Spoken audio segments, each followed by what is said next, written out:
Business world में technology के use के बढ़ते साथ साथ बिजनेस मोड्स भी चेंज होते जा रहे हैं और इन्हीं बिजनेस मोड्स को हम इमर्जिंग मोड्स ऑफ बिजनेस कहते हैं। हेलो, मेरा नाम है Aryan Dubey and welcome to फीके एजुकेशन। आज हम क्लास 11th का बिजनेस का chapter emerging modes of business जो है उसको जानेंगे कि क्या होता है एंड कैसे कैसे अलग अलग फॉर्म्स ऑफ बिजनेस जो है आज के टाइम पे हमें देखने को मिलते हैं। सो स्टार्ट करते हैं। सबसे पहले ये देखते हुए कि क्यों अलग अलग मोड्स ऑफ बिजनेसेस को हमें यहाँ पे देखना पड़ रहा है, क्योंकि बिजनेस एक समय पे ट्रेडिशनल वे में हुआ करता था, यानी हम ट्रेड बोलते थे, जहाँ पे हम कुछ कैश है उसके इक्विवेलेंट वर्थ की चीज को देके एक बदले में एक सामान खरीदते थे, एक कमोडिटी खरीदते थे और वो सिंपल बिजनेस यानी कि एक ट्रेडिशनल बिजनेस उसको माना जाता था। लेकिन अब आज के टाइम पे आप देख सकते हैं कि बिजनेस जो है वो बदलता जा रहा है। Digitisation, outsourcing and globalisation are some of the strongest trends that are shaping business across the world है। तो आप देख सकते हैं कि ये तीन चीजें हैं, ये बिजनेस के सबसे ज्यादा स्ट्रॉन्गेस्ट ट्रेंड्स हैं जो बिजनेस को चेंज कर रहे हैं around the world. The way business is done has undergone some fundamental changes in the last decade or so. We are introduced to some different types of and modes of business, यानी कि अब business जिस तरीके से करा जाता है उस तरीके से अगर हम देखें तो जो बिजनेस के फंडामेंटल्स हैं वो बदल चुके हैं और लास्ट डेकेड से आप देख सकते हैं कि बिजनेस जो है वो अलग अलग फॉर्म में इमर्ज होकर हमारे सामने आ चुका है।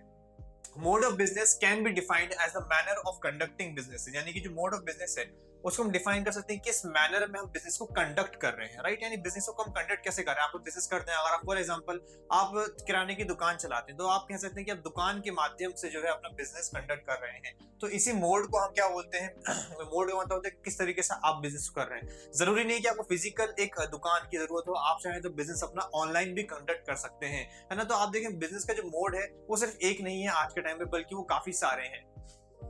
Digitization of business has helped sellers to reach new highs in terms of reach and no physical barrier, यानी कि इसका कारण आप देख सकते हैं क्या है, डिजिटाइजेशन ऑफ बिजनेस, जिस कारण से जो सेलर्स हैं उनको एक नई ऊंचाई पे वो ले गया है उनके बिजनेस को, जिससे कि और उनको कोई बैरियर जो है वो फिजिकल बैरियर जो है वो बीच में नहीं आता है। यानी कि डिजिटाइजेशन जब से हुआ है तब से बिजनेस को क्या है काफी ज्यादा अपलिफ्टमेंट मिला है, यानी कि जो बिजनेस जो सेलर्स हैं वो आसानी से अपने बिजनेस को और अच्छी तरीके से कंडक्ट कर सकते हैं और यहाँ पे जो बैरियर्स ट्रेडिशनल बिजनेस में हुआ करते थे वो भी यहाँ पे एग्जिस्ट नहीं करते हैं। इसलिए इस कारण से बिजनेस के जो मोड्स हैं अब वो बदलते जा रहे हैं, बदल चुके भी हैं और अभी भी कंटिन्यूअसली वो बदलते जा रहे हैं। तो क्या हम बोलते हैं इस बिजनेस को, हम इस बिजनेस के लिए एक टर्म है उसको बोलते हैं इलेक्ट्रॉनिक बिजनेस, राइट, जिसको हम शॉर्ट में क्या बोलते हैं, ई बिजनेस, यानी कि e stands for electronic. E business can be defined as the conduct of industry, trade and commerce using the computer networks, यानी कि ई बिजनेस को हम कैसे डिफाइन कर सकते हैं कि जो इंडस्ट्री है, ट्रेड है और कॉमर्स है, इसको हम कंडक्ट कर रहे हैं, एग्जीक्यूट कर रहे हैं, वो भी किसके थ्रू, कंप्यूटर नेटवर्क्स के through. It includes all the electronically conducted business functions such as production, inventory management, product development, accounting and finance and human resource management. यानी कि इसका कहने का मतलब है कि यहाँ पे सारी की सारी जो एक्टिविटीज हैं जो बिजनेस के लिए काफी ज्यादा एसेंशियल होती हैं, जैसे कि production, inventory management, product development, accounting और फाइनेंस और ह्यूमन रिसोर्स मैनेजमेंट, इसको अब हम इलेक्ट्रॉनिकली भी कंडक्ट कर सकते हैं। ई कॉमर्स की वही बात करिए यार, क्या दो डिफरेंट टर्म्स, यानी कि एक ई बिजनेस है और एक ई कॉमर्स है, जो कि हमें लगता है कि एक जैसे ही है लेकिन इनका मीनिंग थोड़ा अलग अलग है। ई कॉमर्स क्या होगा, it can be defined as a firm's interaction with its customer and suppliers over the internet, यानी कि फर्म का इंटरेक्शन जो उसके कस्टमर के साथ हो रहा है और सप्लायर के साथ जो इंटरेक्शन हो रहा है वो भी इंटरनेट के थ्रू, उसको हम बोलते हैं क्या, e commerce. E commerce is a part of E business, तो आप समझिए कि ई बिजनेस का ही पार्ट है क्या, e commerce. E business is a broader term than e commerce, यानी कि कहीं ना कहीं जो ई बिजनेस है उसी का पार्ट है ई कॉमर्स, इसलिए हम यहाँ बोलते हैं कि ई बिजनेस जो है वो एक ब्रॉडर टर्म रहेगा किसी कंपैरिजन में, ई कॉमर्स के कंपैरिजन में। सो स्कोप देखते हैं क्या क्या है ई बिजनेस का, क्या क्या स्कोप है यहाँ पे। The scope of E business is quite vast, almost all the business and management functions can be carried out over computer networks, यानी कि आप देखें यहाँ पे जो स्कोप है ई बिजनेस का आज की डेट में वो काफी ज्यादा बड़ा है और यहीं पे हम बोले कि सारे के सारे जो बिजनेस और मैनेजमेंट फंक्शंस हैं उनको आज के टाइम पे हम कंप्यूटर नेटवर्क के थ्रू कंडक्ट कर सकते हैं। Viewing from the perspective of people and parties involved in the electronic transaction and network, the scope of E business is further visualised into 4 directions, यानी कि यहाँ पे अगर हम देखें पर्सपेक्टिव देखें तो दो लोगों का पर्सपेक्टिव हुआ, एक तो उन लोगों का जो कंज्यूमर्स है और वो पार्टीज का जो इन्वॉल्व है उस ई बिजनेस ट्रांजैक्शन में। तो बिजनेस ई बिजनेस को हम फर्दर और 4 अलग अलग हिस्सों में डिवाइड कर देते हैं। तो इस तरीके से हम देखें सबसे पहले आपका for B2B commerce. यानी B2B stands for business to business. B2B refers to business to business. Here the parties involved in the e-commerce transaction are business firms. यानी कि यहाँ पे जो parties involved हैं इस part of business में उसको हम क्या बोलते हैं, business firm. यानी दोनों ही business है, यानी business to business. यानी B stands for business. यानी कि यहाँ पे दो parties दो involved है, दोनों के दोनों business हैं. With an injection of internet into business, a network of computers is used for placing orders, monitoring productions, delivery of component and making payment with two business. यानी कि यहाँ पे दो business के बीच में क्या क्या है, ऑर्डर प्लेस करना, प्रोडक्शन को मॉनिटर करना, डिलीवरी करना कंपोनेंट्स की, और पेमेंट्स करना, वो भी दो बिजनेस के आपस में. इसी को हम बोलते हैं क्या, B2B बिजनेस. फिर आपका नेक्स्ट आता है B2C.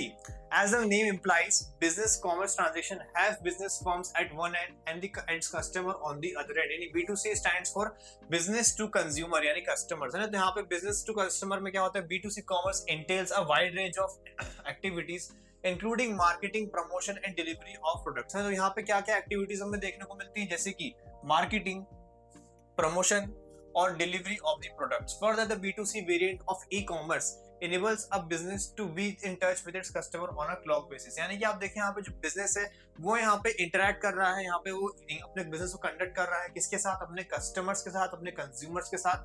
और यहाँ पे जो ई कॉमर्स है वो इनेबल करता है एक बिजनेस को कि वो अपने कस्टमर से टच पे रह सके ऑन अ क्लॉक बेसिस, यानी कि एक समय के बेसिस पे रह सके. यानी कि टाइम का जो गैप है वो ना है, क्योंकि यहाँ पे टाइम का गैप जो है यहाँ पे ई कॉमर्स जो है फुलफिल कर रहा है उसको. नेक्स्ट है फिर हमारा intra B commerce. Here the parties involved in the electronically transactions are from within the organisations. यानी कि इंट्रा का मतलब क्या होता है, इंट्रा का मतलब होता है विद इन, यानी खुद जो अंदर से होती है उसको बोलते हैं इंट्रा. तो यहाँ पे इंट्रा बी कॉमर्स यानी कि उन पार्टीज के बारे में बात कर रहे हैं जो बिजनेस के विद इन इमर्ज करती हैं. E business is a much wider term and includes the use of internet for managing interactions and dealing among the various department information within the organization. The use of computer network makes it possible for the firm to go in for flexible manufacturing, marketing department to interact constantly with the production department or any other department for effective and efficient management. यानी कि यहाँ पे जो interaction है वो business के अंदर के जो different components हैं उनके बीच में है, जैसे कि manufacturing, marketing department, ये सब आपस में interact करते हैं एक दूसरे के साथ, जिससे कि जो production process है उसको और हम smooth कर सकें, और जो overall आपका business है उसको हम जो मैनेजमेंट है उसको और इफेक्टिव और एफिशिएंट बना सकें. वहीं पर लास्ट फॉर्म ऑफ बिजनेस की बात करते हैं जो कि C2C कॉमर्स यानी कंज्यूमर टू कंज्यूमर बिजनेस.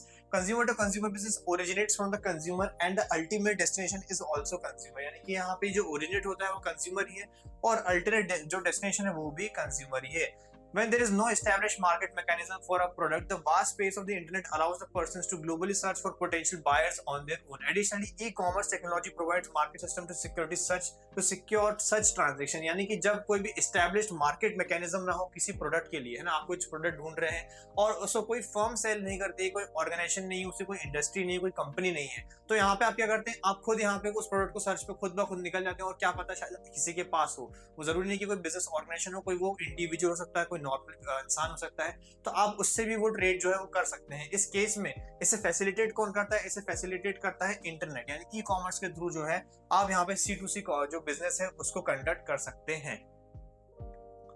सो आप देख सकते हैं कि स्कोप ऑफ ई बिजनेस हमको 4 हिस्सों में डिवाइड करा गया है. पहला बिजनेस टू बिजनेस कॉमर्स, फिर intra business commerce, business to customer commerce और C2C यानी कस्टमर टू कस्टमर कॉमर्स. इन 4 हिस्सों में हमने ई बिजनेस को जो है आज के टाइम पे डिवाइड करके रखा है. अब बात करते हैं हम यहाँ पे बेनिफिट्स के, क्योंकि हमारे ई बिजनेस के सबसे पहला बेनिफिट की अगर बात करें तो ease of formation and lower investment required. E-business is relatively easy to start. It doesn't require heavy investment on the procedural requirement for setting up an industry. यानी कि एक e-business को फॉर्म करना काफी ज्यादा आसान होता है compared to your traditional business. और यहाँ पे इसके लिए हमें हेवी इन्वेस्टमेंट की जरूरत नहीं होती, ना ही कोई प्रोसीजरल रिक्वायरमेंट की जरूरत होती है इसको सेटअप करने के लिए, कोई इंडस्ट्री सेटअप करने के लिए. कन्वीनियंस की बात करते हैं next point, the internet offers the convenience of time and place, so you can see the internet from anywhere and at any time. यानी कि इंटरनेट जो है वो आपको कन्वीनियंस देता है, फैसिलिटी प्रोवाइड करता है किसकी, टाइम और प्लेस के. यानी कि आप इंटरनेट पे कोई भी बिजनेस को कभी भी देख सकते हैं, किसी भी टाइम पे देख सकते हैं और किसी प्लेस से देख सकते हैं. So e business is enabled and enhanced by electronics and offers the advantage of accessing anything any time and anywhere. तो ई बिजनेस जो है वो हमें यहाँ पे अलग अलग एडवांटेजेस है, जैसे कि आप कोई भी चीज को एक्सेस कर सकते हैं anything, anytime और anywhere. नेक्स्ट यहाँ पे speed, much of the buying and selling through the internet involves exchange of information that is allowed at the click of a mouse. यानी कि जहां पे आप देखें बाइंग एंड सेलिंग में जो एक्सचेंज ऑफ इन्फॉर्मेशन है वो इंटरनेट के थ्रू ही हो जाती है, जो कि काफी फास्ट होती है। Cycle time, that is the time taken to complete a cycle from origin of demand to its fulfilment is substantially reduced to transformation of business processes from being sequential to the becoming parallel और simultaneous. यानी कि मतलब cycle time होता है कि जब एक demand origin करती है, एक ओरिजिनेट करती है डिमांड, और उससे लेके फिर जब वो प्रोडक्ट जो है अब जब खरीद ले जाता है या फिर उस प्रोडक्ट की डिमांड जो फुलफिल करी आती है, हम उससे क्या बोलते हैं, साइकिल टाइम बोलते हैं। तो ये जो साइकिल टाइम है ये इस कार यहाँ पे बहुत छोटा हो जाता है। क्यों? क्योंकि यहाँ पे हम इंफॉर्मेशन को इजीली जो है एक्सेस कर सकते हैं इंटरनेट के थ्रू, और बाद में हम जो ट्रांजेक्शन है वो भी हम इंटरनेट के थ्रू कर सकते हैं, जिस कारण से जो ओवरऑल परचेजिंग ऑफ गुड है वो काफी ज्यादा शॉर्ट हो जाती है। इसलिए बोला कि substantially reduced due to transformation of business processes from being sequential to becoming parallel और साइमल्टेनियस। यानी कि अलग अलग एट द सेम टाइम आप देखें यहाँ पे काफी सारी बिजनेस प्रोसेसेस जो है वो जो है एग्जीक्यूट हो रही है, पैरेलली चल रही हैं या फिर साइमल्टेनियसली साथ साथ में चल रहे हैं, जिस कारण से जो साइकिल टाइम है वो एकदम कम हो जाता है, बहुत ज्यादा एक्सपोनेंशियली जो है कम हो जाता है यहाँ पे। फिर यहाँ पे देखें ग्लोबल रीच और access, the internet is true without boundaries, it allows seller to access global market and also afford the buyer the freedom to choose products from all over the world. यानी कि यहाँ पे जो आप देखें internet जो है वहां पे उसकी कोई बाउंड्रीज नहीं होती हैं, तो आप चाहें तो कोई भी ग्लोबल मार्केट में एंटर कर सकते हैं और वहां से कोई कमोडिटी जो है वो परचेज कर सकते हैं या फिर सेल कर सकते हैं, और आपको यहाँ पे ये आजादी देता है, स्वतंत्रता देता है किस चीज की, कि आप ऑल ओवर द वर्ल्ड कोई भी प्रोडक्ट को चूज कर सकते हैं। Movement towards paperless society, the dependence on paperwork has been considerably reduced with the increase in the use of internet। यानी कि जो पेपर है उस पर जो हमारी डिपेंडेंसी थी वो काफी ज्यादा कम हो गई जब से इंटरनेट आया है। Maintaining records, getting permission, approval, license, etc. all are done through computers and electronic filing, which help reduce the use of paper। है ना? तो आप देख सकते हैं कि यहाँ पे जो रिकॉर्ड मेंटेन करने होते हैं, परमिशंस लेनी होती है, अप्रूवल, लाइसेंस एक्सेट्रा, ये आज के टाइम पे सबके सब कंप्यूटर्स के थ्रू करा सकता है, इलेक्ट्रॉनिकली फाइल करा सकता है, जिससे जो पेपर का यूज है वो कहीं ना कहीं बहुत ज्यादा कम हो चुका है। अब हम बात करते हैं लिमिटेशंस क्या क्या है ई बिजनेस की। सबसे पहला low personal touch, e-business lacks the warmth of interpersonal interaction, so it is low preferable for products that demand high personal touch। यानी कि यहाँ पे कोई पर्सनल टच नहीं होता। जैसे फॉर एग्जांपल मैं आपसे बात कर रहा हूँ तो ये मैं आपसे पर्सनली बात नहीं कर रहा हूँ, there is no personal touch in this communication. तो यहाँ पे आप देख सकते हैं कि ई बिजनेस में जो है एक पर्सनल टच नहीं होता जब भी हम बिजनेस करते हैं, तो यहाँ पे इस कारण से इसको एक लो प्रेफरेबल प्रोडक्ट के तरह माना जाता है, क्योंकि यहाँ पे पर्सनल टच नहीं है। आज भी आप देखें कुछ लोग जो है दुकान पे आके सामान खरीदने में ज्यादा इंटरेस्ट रखते हैं, क्योंकि उनको वहाँ पे बार्गेनिंग कराने में मजा आता है। Order fulfillment speed, information can flow at the click of a mouse, but the physical delivery of the product takes time। यानी कि ऑर्डर फुलफिलमेंट स्पीड जो है वो यहाँ पे जो होती है कम होती है, बिकॉज इन्फॉर्मेशन जो है वो एक क्लिक ऑफ माउस के थ्रू पहुंच सकती है। आपको है ना, आपको कोई प्रोडक्ट देखना है, आपको फोन देखना है, तो आप फोन देखने के लिए क्या करेंगे, आप जाएंगे अपने एप्लीकेशन पे जिसपे आपको देखना है, वहां पे इन्फॉर्मेशन जो है उसको आप एक्सेस कर सकते हैं। So the incongruence between that order taking, giving and order fulfillment speed is a major hindrance। यानी कि यहाँ पे जो ऑर्डर गिविंग और टेकिंग स्पीड है वो काफी ज्यादा एक बड़ी हिंड्रेंस बन जाती है। यानी कि फिजिकल डिलीवरी जो है प्रोडक्ट की वो टाइम देती है। आप यहाँ पे इंफॉर्मेशन जो है, आप यहाँ पे जो इंफॉर्मेशन जो है उसको तो आप तुरंत प्राप्त कर सकते हैं, तुरंत आपको मिल सकती है, लेकिन जो डिलीवरी है वो यहाँ पे टाइम लेती है। वेयर एज कहीं पे अगर आप दुकान पे जाएं तो आप तुरंत वहां से सामान जो है खरीद के लेके आ सकते हैं, राइट। तो यहाँ पे जो ऑनलाइन हम यहाँ पे डिलीवरी देखते हैं वो काफी ज्यादा टाइम लेती है, जिस कारण से एक बड़ा इंटरेस्ट बन जाता है। यहाँ पे टाइम जो है वो काफी ज्यादा लेता है। Need for technology capability and competence. E-business requires a fairly high degree of familiarity with the world of computers. This imposes a digital divide among people। यानी कि जो टेक्नोलॉजी कैपेबिलिटी है और कंपेटेंस है वो जरूरत होती है इस ई बिजनेस को कंडक्ट करने के लिए। यानी कि आपको यहाँ पे fairly high degree of familiarity चाहिए किसके साथ, वर्ल्ड ऑफ कंप्यूटर्स के साथ और इंटरनेट के साथ, तभी आप इस बिजनेस पे जो है बिजनेस कंडक्ट कर पाएंगे। Increase risk due to anonymity and non traceability of parties, there is an increase rate. यानी कि इंटरनेट पे एनोनिमिटी बहुत मेंटेन रहती है और ट्रेसेबिलिटी भी जो है यहाँ पे नहीं रहती है। यानी कि यहाँ पे कोई भी एनोनिमस हो सकता है, अननोन हो सकता है, आप अपनी आइडेंटिटी जो है उसे कंसील कर सकते हैं और आपके जो एक्टिविटीज है उनको भी नॉन ट्रेसेबल बनाया जा सकता है अलग अलग तरीकों से। तो इस कारण से जो रिस्क है वो यहाँ पे बढ़ जाता है।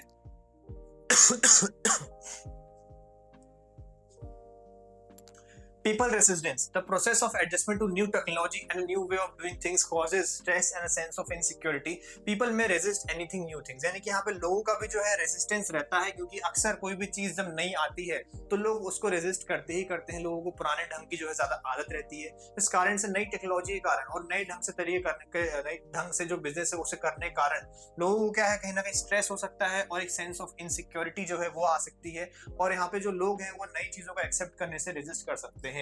Ethical fallout. The internet can cause a breach of privacy. Any organization can keep an electronic eye on everything that is happening on its portal, which can go out of the boundaries sometime. यानी कि जो internet पे उसमें breach of privacy भी cause करा जा सकता है और कोई भी ऑर्गेनाइजेशन जो है वो एक इलेक्ट्रॉनिक आई रख सकती है दूसरी लोगों की जो एक्टिविटी है या जो भी उनके पोर्टल पे हो रहा है उस चीज पे, जिस कारण से लोग जो है वो कई बार उनको एक सेंस ऑफ जो है सिक्योरिटी जो है एथिकल फॉलोआउट जिसको हम बोलते हैं यहाँ पे कि जो सिक्योरिटी है वो ब्रीच हो सकती है, ऐसे उनको लोगों को लग सकता है। तो यहाँ पे आप देख सकते हैं कि ये हमारे क्या थे, ये हमारे कुछ लिमिटेशंस थे किसके, ई बिजनेस के। नेक्स्ट हम यहाँ पे देखते हैं कि ऑनलाइन ट्रांजेक्शंस क्या होते हैं, किस तरीके से हम ऑनलाइन ट्रांजेक्शंस को डिफाइन करते हैं। The exchange of information in the traditional business model can only be done at severe time and cost constraints, but in the presence of the internet, information or delivery of information intensive products and services such as software and music can take place online, है ना। तो आप देख सकते हैं कि काफी सारी जो इन्फॉर्मेशन है वो ट्रेडिशनल बिजनेस के थ्रू करी आती थी, पर एक टाइम का उसमें रहता था और काफी सारे कॉन्स्टेंट हुआ करते थे। और आज के टाइम पे देखें इंटरनेट के थ्रू इन्फॉर्मेशन और डिलीवरी ऑफ इन्फॉर्मेशन जो है वो काफी फास्ट करी आ सकती है। जैसे कि अलग अलग सर्विसेज है, सॉफ्टवेयर, म्यूजिक, ये ऑनलाइन जो है अब इनको हम एग्जीक्यूट कर सकते हैं। आप अगर गाना सुनना चाहें तो आपको दुकान जाके वहाँ पे म्यूजिक परचेज करने की जरूरत नहीं है, वो जमाना बहुत ज्यादा ही पहले जा चुका है। और यहाँ पे म्यूजिक और अलग अलग सॉफ्टवेयर चीजें जो ऑनलाइन ही ले सकते हैं। There are 3 steps involved in online transaction. Firstly, the pre-purchase or sale of the stage include advertising and information seeking.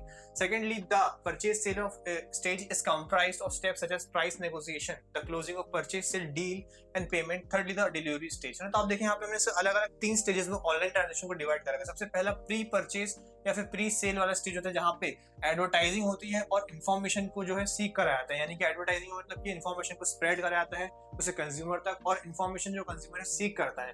दूसरी सेकेंडली क्या कराया जाता है, परचेज सेल स्टेज जिसे बोला जाता है, जहाँ पे प्राइस नेगोशिएशन या प्राइस देखा जाता है, क्लोजिंग ऑफ परचेज सेल और डील होती है वो देखा जाता है, और थर्डली यहाँ पे फाइनल जब डिलीवरी स्टेज होती है जहाँ पे आपको जो कमोडिटी या सर्विस है वो डिलीवर कर दी जाती है। तो स्टेप्स देख सकते हैं यहाँ पे आप। पहला है registration before online shopping. One is to register with the online vendor by filing up a registration form. This process is done to have an account with the online vendor. यानी कोई भी ऑनलाइन वेंडर हो सकता है, जैसे कि Amazon, Flipkart, है ना। तो आप उसके थ्रू वहाँ पे क्या कराएंगे, पहले आप उसको अपने आप को रजिस्टर कराएंगे उस वेंडर के साथ। तो पहला स्टेप होता है रजिस्टर कराना, जिससे कि आपका एक अकाउंट हो, आपकी जो आइडेंटिटी हो वहाँ पे वो क्लियर हो। दूसरा है placing an order. We can select items that we want to buy and place them in a shopping cart. यानी कि फिर आप वहाँ पे आइटम्स को सिलेक्ट करें जो आपको खरीदने हैं, अपने शॉपिंग कार्ट में उसे ऐड करें। A shopping cart is an online record of what you have picked up while browsing the online store. यानी कि जो भी आप ऑनलाइन स्टोर को ब्राउज कर रहे हो, जो भी आपने सामान आपने पिक करा है जो आपको खरीदना है, उसी को हम ऐड करते हैं किसमें, शॉपिंग कार्ट में। After being sure of what you want to buy, you can check out and choose the payment option. यानी कि एक बार आप श्योर हो जाएंगे कि आपको क्या खरीदना है तो आप चेकआउट करके पेमेंट ऑप्शन पे प्रोसीड कर सकते हैं। और थर्ड आपका यहाँ पे आता है पेमेंट मैकेनिज्म। फाइनली आप पे कर सकते हैं वहाँ पे अपने जो भी गुड्स हैं, सर्विस है, उनके लिए जो आप खरीदना चाहते हैं। The payment for the purchase can be done in several ways. सबसे पहला cash on delivery, payment of goods and service online में made cash at the time of delivery, यानी कि COD इसको हम शॉर्ट में बोलते हैं। क्या आप वहाँ पे क्या करेंगे, जब आपको डिलीवरी होगी तभी आप जो है कैश के थ्रू या किसी और मीडियम के थ्रू जो पेमेंट कर देंगे। चेक के थ्रू द ऑनलाइन वेंडर में arrange for the pickup of cheque, यानी कि जो ऑनलाइन वेंडर है वो एक चेक के पिकअप के लिए भी अरेंजमेंट करा सकता है कस्टमर के एंड पे। नेट बैंकिंग के थ्रू पेमेंट कर सकते हैं। Payment can be done through electronic transfer of funds over the internet, यानी कि इलेक्ट्रॉनिकली जो है आप फंड्स को ट्रांसफर कर सकते हैं। फिर है क्रेडिट कार्ड और debit card, also known as plastic money. इसको हम प्लास्टिक मनी भी कहते हैं। The majority of online transaction are done through credit और डेबिट कार्ड, यानी कि जो मेजॉरिटी है आज के टाइम पे जो ऑनलाइन ट्रांजेक्शन वो इन्हीं दो कार्ड्स के थ्रू ज्यादातर करे जाते हैं।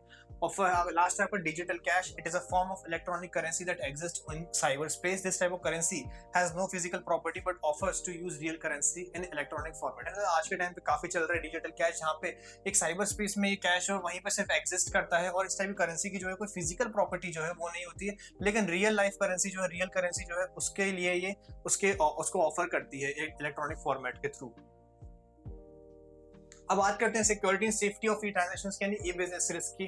Online transaction unlike physical transaction are prone to several risk. Risk refer to the probability of any mishappening that can result in financial, reputation or psychological losses to the parties involved in transaction. ठीक है, तो आप देखें यहाँ पे ये जो ई transaction या फिर ऑनलाइन बिजनेस है, ई बिजनेस में उसमें काफी सारे जो है safety and security risk exist करते हैं, है ना। अब रिस्क को हम कैसे डिफाइन करते हैं, अगर आपने मेरे पिछले चैप्टर का वीडियो देखा हो तो हमने रिस्क के बारे में पढ़ा था। रिस्क क्या होता है, रिस्क की प्रोबेबिलिटी है जहाँ पे आप कोई मिसहैपनिंग होने की जो अनसर्टेनिटी है उसके बारे में हम जब बात करते हैं। प्रोबेबिलिटी है कि कुछ हो सकता है, यानी कि कुछ भी मिसहैपनिंग हो सकती है, जैसे कि फाइनेंशियली, रेपुटेशनली, साइकोलॉजिकली और फिजिकली भी आपके साथ कुछ अनसर्टेन चीज हो सकती है, तो उसको हम बोलते हैं कि रिस्क यानी जोखिम। तो इधर कैसे कैसे जो रिस्क है वो हो आ सकता है। पहला, transactional risk. Online transaction are vulnerable to following types of transaction risk. पहला, seller denies that customer ever placed the order or the customer denies that he ever placed the order. This is called default on order taking. Okay, है ना। अब यहाँ पे बात करते हैं online transaction के बारे में, क्या क्या यहाँ पे रिस्क है ना। पहला है कि सेलर जो है वो ही डिनाई कर दे कस्टमर ने कभी मेरे साथ ऑर्डर प्लेस करा था, या फिर कस्टमर ही डिनाई कर दे या कि उसने कभी ऑर्डर प्लेस करा था, है ना। दोनों चीजें जो है अक्सर होती रहती है ना। कभी कभार आप ट्रांजैक्शन पे कोई ऑर्डर प्लेस करते हैं लेकिन वो ऑर्डर आता नहीं है, सेलर ने यहाँ पे डिनाई कर दिया आपने कोई ऑर्डर प्लेस नहीं करा, and vice versa customer deny कर दे कि मैंने तो सामान ही मंगाया ही नहीं था, है ना। तो इसको हम बोलते हैं क्या, इसके लिए एक वर्ड है यहाँ पे, डिफॉल्ट ऑन ऑर्डर टेकिंग और गिविंग। दूसरा, delivery does not take place और the wrong product was delivered. This is a case of default on delivery, यानी डिलीवरी जो है वो होती ही नहीं है या फिर गलत प्रोडक्ट जो है वो डिलीवर कर दिया जाता है। कई बार हुआ हो आपके साथ शायद। This is a case of default on delivery है, इसको हम क्या बोलते हैं, ये इसको हम बोलते हैं डिफॉल्ट ऑन डिलीवरी। और यहाँ पे अगला है, seller does not get the payment for the goods supplied but the customer claims that the payment was made, यानी कि सेलर जो है उसको पेमेंट नहीं मिलती है पर कस्टमर क्लेम करता है, यहाँ पे दावा करता है कि उसने पेमेंट कर दी है। इसको हम बोलते हैं क्या, इसको बोलते हैं डिफॉल्ट ऑन पेमेंट। ठीक है, यहाँ पे तीन चीजें आपको ध्यान रखनी, डिफॉल्ट ऑन ऑर्डर टेकिंग और गिविंग, डिफॉल्ट ऑन डिलीवरी और डिफॉल्ट ऑन पेमेंट। नेक्स्ट यहाँ पे है data storage and transmission risk. Data stored in the system and en route is exposed to several risks. Vital information may be stored or stolen or modified. यानी कि आज के time में जो data है, जो इन्फॉर्मेशन है, वो सिस्टम में स्टोर करी जाती है और en route जो है काफी सारे उसके सेवरल रिस्क जो है एग्जिस्ट करते हैं। जो वाइटल इन्फॉर्मेशन है उसको या तो चुराया जा सकता है या मॉडिफाई करा जा सकता है, तो ये काफी बड़ा रिस्क बन जाता है। Risk of threat to intellectual property and privacy. Once the information is available over the internet it moves out of private domain, यानी कि एक बार कोई इन्फॉर्मेशन इंटरनेट पे अवेलेबल हो जाती है तो वो आपके प्राइवेट डोमेन से, यानी कि आपके पास से वो जो है पब्लिकली हो जाती, पब्लिक में पहुंच जाती है। It then becomes difficult to protect it from being copied, यानी कि फिर एक बार वो इन्फॉर्मेशन ओवर द इंटरनेट चली गई तो फिर उसको बचाना काफी ज्यादा मुश्किल हो जाता है कि वो उसे कोई और कॉपी ना कर ले। नेक्स्ट हम बात करते हैं नेक्स्ट फॉर्म ऑफ बिजनेस, जिसको हम बोलते हैं आउटसोर्सिंग, और ये काफी ज्यादा पॉपुलर फॉर्म ऑफ बिजनेस है। Outsourcing refer to a long term contracting out generally the non core and of the late even some of the core activities to captive और third party specialist to benefit from their experience, expertise, efficiency and even investment. क्या मतलब वो, इसका काफी आसान मतलब है यहाँ पे कि एक लॉन्ग टर्म कॉन्ट्रैक्टिंग को बुलाता है किससे, आउटसोर्सिंग को। यहाँ पे जनरली एक बिजनेस जो है वो नॉन कोर बिजनेस को कोई स्किल को आउटसोर्स कराता है और and of even let some of the core activities to captive और थर्ड पार्टी स्पेशलिस्ट, है ना। फॉर एग्जांपल आपकी कोई बिजनेस है, आप कोई दुकान चलाते हैं, आपका कोई फैक्ट्री है और आप पे काम आपको जो भी काम है वो कंडक्ट करते हैं, तो आपका जो कोर बिजनेस है वो आपके बिजनेस से रिलेटेड होगा, आप जो भी काम करते हैं वो। लेकिन फॉर एग्जांपल आपको वहाँ पे सिक्योरिटी भी चाहिए, आपको वहाँ पे परेशान है कि वहाँ पे चोरियां बहुत होती हैं, तो आपको वहाँ पे किसी ना किसी की जरूरत है ना। तो आप क्या करेंगे, आप क्या खुद वहाँ पे सिक्योरिटी का अरेंजमेंट करेंगे? नहीं, बिकॉज वो आपकी क्या है, वो आपकी कोर एक्टिविटी नहीं बल्कि वो नॉन कोर एक्टिविटी है। आपको कुछ ज्यादा उसमें एक्सपर्टीज नहीं, आपको नहीं पता कि सिक्योरिटी के लिए क्या क्या करना चाहिए। तो आप क्या करेंगे, आप एक सिक्योरिटी एजेंसी को कॉन्टैक्ट करेंगे और बोलेंगे कि आप मुझे सिक्योरिटी जो है प्रोवाइड करें मेरे प्रेमाइसेस के लिए। तो इसमें आपने जो यहाँ पे करा उसको हम बोलेंगे क्या, आउटसोर्सिंग, यानी कि आपने एक सर्विस जो है एक थर्ड पार्टी से जो है ले लिया, आपने कहीं ना कहीं हायर करी वो सर्विस और उस सर्विस के लिए आप उसको कुछ पैसा ऑफ कोर्स पे करेंगे। तो यहाँ पे होता है कि यहाँ पे कोई एक्टिविटीज जो कैप्टिव और थर्ड पार्टी स्पेशलिस्ट को आप बुलाते हैं, उससे आप experience, expertise, efficiency and even investment जो है वो आप वहाँ पे उससे ले सकते हैं। आउटसोर्सिंग इन्वॉल्व्स कॉन्ट्रैक्टिंग आउट, है ना। यूजुअली आप कॉन्ट्रैक्ट के बेसिस पे जो है बिजनेस कंडक्ट करते हैं उस थर्ड पार्टी के साथ। Generally non core business activities are outsource, है, यानी कि नॉन कोर बिजनेस एक्टिविटीज, है ना। फॉर एग्जांपल हो सकता है कि आपकी कोई फार्मास्यूटिकल कंपनी हो, है ना, तो वो आपकी कोर एक्टिविटी है, लेकिन आपको वहाँ पे कुछ सिक्योरिटी चाहिए, आपको वहाँ पे कुछ ट्रांसपोर्टेशन की फैसिलिटीज चाहिए, तो ये नॉन कोर बिजनेस एक्टिविटीज में आ जाती है। प्रोसेसेस में भी outsource to a captive unit or third party, है ना। और प्रोसेस जो है यूजुअली वो कैप्टिव यूनिट या फिर थर्ड पार्टी को जो है उसी से हम लेते हैं। अगर नीड की बात करें क्या जरूरत है आउटसोर्सिंग की, तो सबसे पहले फोकसिंग ऑन अटेंशन, है ना, क्योंकि आप खुद से वो जो अलग से एक्टिविटी उसको कंडक्ट करना नहीं चाहेंगे, आप चाहेंगे कि उस एक्टिविटी पे अटेंशन दिया जाए। हो सकता है कि वो जो एक्टिविटी है या तो वो जो काम है वो जरूरी हो। दूसरा क्वेस्ट फॉर एक्सीलेंस, आप चाहते हैं कि वो काम जो है बहुत अच्छी तरीके से करा जाए। कॉस्ट रिडक्शन, खुद से करने जाएंगे तो हो सकता है कि आपको कॉस्ट ज्यादा लगे, आपको किसमें एक्सपर्ट नहीं है तो किसी को और हायर करने से कॉस्ट रिडक्शन भी होगा। ग्रोथ थ्रू अलायंस, और दोनों जो है ग्रो कर सकेंगे एक अलायंस के साथ, यानी कि मिल बांट कर। सपोर्ट्स इकोनॉमिक डेवलपमेंट, और इकोनॉमिकली जो है डेवलपमेंट जो है उसको भी सपोर्ट करता है। कंसर्न की अगर बात करें आउटसोर्सिंग की, तो क्या क्या इसमें कंसर्न्स है यानी कि ड्रॉबैक्स की बात करें तो पहला कॉन्फिडेंशियलिटी, यानी कि यहाँ पे आपको जो है आप किसी और के साथ मिलके बिजनेस कर रहे हैं किसी थर्ड पार्टी के साथ, तो आपके जो बिजनेस के जो भी कॉन्फिडेंशियल इन्फॉर्मेशन है उसके बारे में आपको अगर देखा जाए तो आपको वो शेयर करनी पड़ती है उसके साथ, और यहाँ पे जो इन्फॉर्मेशन है कोई सेंसिटिव इन्फॉर्मेशन वो लीक होने के चांस हो जाते हैं। स्वेट शॉपिंग करनी पड़ती है, एथिकल कंसर्न्स आ जाते हैं, और रिजेंटमेंट आ जाता है होम कंट्री में, है ना। तो आप यहाँ पे आगे जाके जब आउटसोर्सिंग को एक अच्छे तरीके से पढ़ेंगे तब सारे के जो कंसर्न्स हैं उनको देखेंगे, उनकी स्वेट शॉपिंग एथिकल कंसर्न्स कैसे अराइज होते हैं, राइट। क्योंकि यहाँ पे आप क्या करते हैं, आप बिजनेस की जो इन्फॉर्मेशन है वो किसी दूसरी पार्टी के साथ शेयर कर रहे हैं और उस पार्टी को आप नहीं जानते हैं ना, आप आपके बिजनेस का पार्ट है। और रिजेंटमेंट भी जो है वो रिजेंटमेंट यानी कि हेटेड वाली फीलिंग्स या फिर एक कुछ हार्ड फीलिंग्स जो है वो अराइज कर सकती हैं होम कंट्री में जब आप ऐसे कुछ आउटसोर्सिंग कराते हैं तब। बात करें बेनिफिट्स क्या क्या है ई कॉमर्स के, तो ई कॉमर्स क्या होता है, जैसे हमने ऑलरेडी समझ चुके हैं, ई कॉमर्स जो ई बिजनेस का पार्ट होता है। तो e commerce also known as electronic commerce refers to purchase and sale of goods and services through the internet, है ना। तो यानी कि यहाँ पे purchase and sale of goods and services internet के थ्रू जब करते हैं तो उसको हम बोलते हैं e commerce. The first online transaction occurred in 1984 when a guy sold a Sting CD to friend via his website Net Market and American retail platform, है। तो जो अगर ई कॉमर्स का सबसे पहला अगर हम ऑनलाइन ट्रांजैक्शन बोले या फिर ई कॉमर्स का सबसे पहला एग्जांपल बोले तो जहाँ पे एक इंसान ने एक स्टिंग सीडी को सेल करा था अपने दोस्त को वाया इंटरनेट यानी कि नेट मार्केट के थ्रू, तो उसको हम बोल सकते हैं कि पहला ई कॉमर्स बिजनेस था। This is the first case of consumer purchasing a product from business over the world wide, जिसको हम WWW बोलते हैं, sometimes known as e-commerce. After that, e-commerce evolved to make it easier to locate and purchase product through the online merchants and marketplaces. तो e-commerce से क्या होता है कि वो इवॉल्व हुआ और आज के टाइम पे काफी आसान हो चुका है किसी भी परचेज को यानी किसी भी वेंडर को लोकेट करना और उससे प्रोडक्ट्स को परचेज करना। E-commerce is supported by technology assets such as supply chain management, internet marketing, online transaction processing, a data management system and an inventory management system। यानी कि e-commerce जो है वो आज के टाइम पे काफी सारी टेक्नोलॉजिकल एसेट्स जो है उसके थ्रू सपोर्ट कराया जैसे कि supply chain management, internet marketing, online transaction processing, a data management system and inventory management system. तो ये सब जो है इनके अलग अलग टूल्स है ई-कॉमर्स को आज के टाइम पे सपोर्ट कराया जाता है।